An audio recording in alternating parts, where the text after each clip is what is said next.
welcome to another in the ARM What Is program series. In each episode, we dive into a tech topic to give you insight and perspective into some of today's hottest design trends.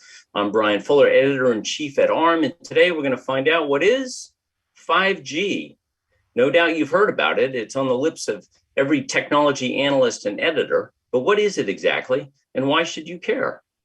To help us figure that out, I want to introduce two ARM experts. Steve Raphael manages ARM's business in the mobile phone segment. Steve's worked for years in the mobile space, starting out on 2G phones with Nokia. Now, during lockdown, he baked a lot of sourdough bread and pizza, and now he's had to sign up for an expensive gym membership to counter the effects. Panch Chandrasekaran is director of segment marketing in the infrastructure group. Over the years, Panch has worked on various technologies ranging from high-speed signaling, FPGAs, memories, and ML and data analytics. When Panch isn't helping us understand what is 5G, he's out perfecting his golf swing or hiking in exotic places like Mount Kilimanjaro or the Annapurna Circuit. Let's dive right in. Let's start with a question for both of you. What is 5G?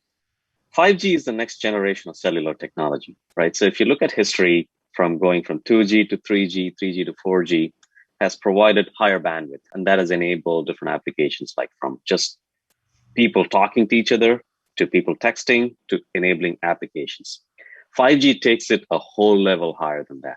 It provides orders of magnitude higher throughput, but it also enables certain features to connect not just people, but also machines. We as ARM are providing a lot of IP into most of the world's 5G modems. And as those 5G modems are becoming more capable, they're going to need more capable IP. And we've been working really hard to make sure we've got kind of the right set of offerings to enable that and to enable the 5G to go even further than it does today. And secondly, 5G for me is really all about fulfilling the promise to the end user of broadband speeds and latencies wherever they are out on the move with their battery-powered device.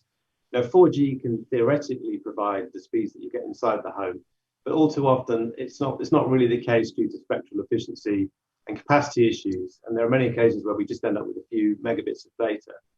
And that's just simply not going to be enough for the sort of the future modern use cases that we see in a mobile device with lots of video and imaging, AR, VR in the future. And we really need what 5G has to offer there. You're both working in different areas in ARM. So tell us each how important 5G is to those segments, client and infrastructure. So from an infrastructure perspective, 5G is a very, very important segment for us. So if you think about how the industry itself is evolving, there's compute that is getting distributed everywhere. And there is connectivity that enables certain applications that were previously not possible. Some of the things that Stephen alluded to earlier in terms of like augmented experiences like AR, VR, etc. But think automated industries, robotics, autonomous cars talking to each other, etc. So this requires highly reliable, low latency communications between so that the compute itself can happen where the data is generated. So you kind of look at 5G connectivity, highly reliable, high throughput communication technology in conjunction with like highly efficient, power efficient compute where the data is created. That creates a whole new world of possibilities in terms of applications. We're all about being invested in bringing ever more amounts of compute to efficiently, and that's the key word here for me, battery powered devices process all of that data, whether that's games and graphics or images and video, virtual augmented reality, all those things. It's all about being able to match that compute that we're bringing with that fat pipe and with that low latency, which some of those use cases that you mentioned are going to really, really rely on. So is 5G here now or are we still in the waiting phase? Oh, it's very much here. Right now, there are at least 160 plus operators globally that have already deployed or in various stages of deployment. And it's expected by the end of the year, we'll have more than 500 million people already connected through 5G connectivity, right? And in another 3 to 4 years, we expect the number in terms of 5G subscriptions to exceed 3.5 billion. It's absolutely here. The take of 5G I would say it's been phenomenal, quite frankly. And I'd go as far as to say that it's been faster, actually faster than the 3G to 4G transition, which was pretty fast, actually. If I look at the penetration today of 5G into the handset space, and by our calculations, right, it looks like pretty much all new premium flagship phones that have been shipping the last couple of years were 5G or 5G capable. So you can kind of say that's 100% penetration in that tier. And then what you might call the mid-range, we're seeing some really strong shipments over the last year, about 75% 5G enabled.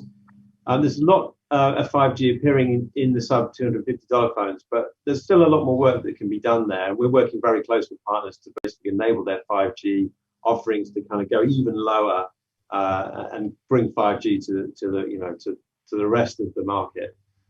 Very exciting. So Panch, earlier you talked about some machine-to-machine potential with 5G. Can you elaborate on some interesting use cases we might see? Yeah, sure. I mean, think about the number of connected devices we have right now. We generally associate that with like cell phones, right? So, but now think about like anything that has power to it is actually connected to the internet.